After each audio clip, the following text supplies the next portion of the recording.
Cela mène au premier principe pour reprogrammer votre réalité. N'acceptez jamais les conseils de ceux qui ont moins que ce que vous visez, même s'ils vous ont élevé. L'influence est le premier champ de bataille du pouvoir. Permettriez-vous à un malade de diagnostiquer votre santé? À un lâche de vous enseigner le courage? Alors pourquoi laisser quelqu'un de financièrement impuissant dicter votre direction financière? J'ai compris que pour grandir, il faut s'entourer de ceux qui ont plus de force, plus de résultats, plus de richesse. L'environnement nous enseigne, même lorsque nous ne prêtons pas attention. Et même le silence devient formateur. Restez parmi les stagnants et vous suffoquerez dans le confort.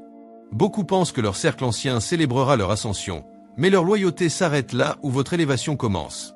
Lorsque vous gagnez plus, que vous risquez plus, que vous réussissez, ils doivent faire face à leur propre inaction. Ce n'est pas de la cruauté, c'est de la prévisibilité. Machiavel l'a dit, les hommes oublient plus facilement la mort de leur père que la perte de leur patrimoine. Ceux qui n'ont rien donné verront votre expansion comme un vol.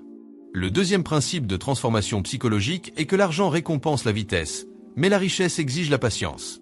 La fortune favorise les audacieux, mais seuls les sages conservent ce que les audacieux acquièrent.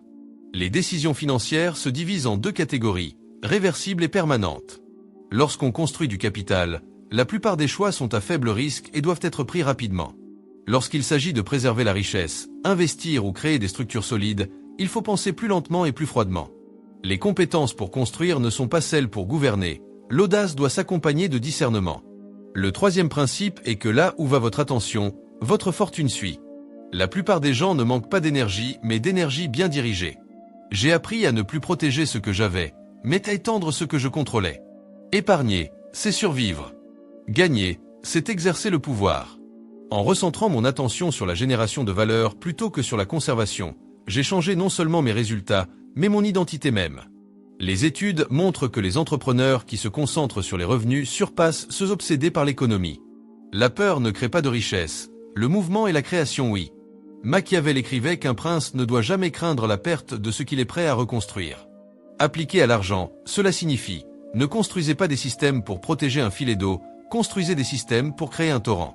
Enfin, la leçon machiavélique ultime, la richesse est un jeu de stratégie et de perception. Vous devez calibrer votre énergie, choisir vos mentors avec soin, savoir quand suivre et quand dépasser, entourer vos ambitions de réalités plus grandes, et comprendre que la croissance personnelle peut briser des loyautés mais libère votre pouvoir. L'argent n'est pas indulgence, il est signal. Alors je vous pose la question, êtes-vous prêt à relever ce défi machiavélique, à transformer chaque heure, chaque choix et chaque pensée en levier stratégique pour devenir riche? Abonnez-vous, activez la cloche, aimez la vidéo et dites-moi en commentaire ce que vous pensez de cette approche ou stratégie.